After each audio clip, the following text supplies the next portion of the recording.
Hello guys, Sunday evening குட்டி vlog. இன்றைக்கான special முட்டைக்கோஸ் 10 நிமிஷத்தில் எப்படி செய்யுதுன்னு பார்க்கலாமா?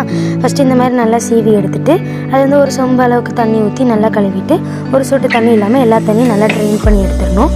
அதுக்கப்புறமா வந்து அடுப்பில் வச்சுட்டு கொஞ்சமாக உப்பு சேர்த்து நல்லா வந்து இந்த மாதிரி ஃபுல்லாக பரட்டி விட்டுட்டு குக்கர் மூடிடலாம். அவ்வளோதான். இது வந்து ஒரு விசில் தான் வரணும், அவ்வளோதான். ஒரு விசில் வந்ததுமே விசில் ஃபுல்லாக தூக்கி விட்டுட்டு அடுப்பை ஆஃப் பண்ணிடணும். விட்டுறக்கூடாது, ஒரு மாதிரி குழஞ்ச மாதிரி வரும். ஆனால் டக்குன்னு விசில் எடுத்து விட்டுறணும், அவ்வளோதான்.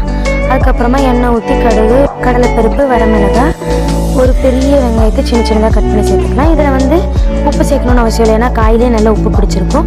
இந்தளவுக்கு வந்தோடனே கருவேப்பிலை போட்டு காய் சேர்த்துடணும். பார்த்திங்களா, குக்கரில் பிடிக்கவே இல்லை. எண்ணெய் தண்ணி சேர்த்துணுங்கிற அவசியமே இல்லை.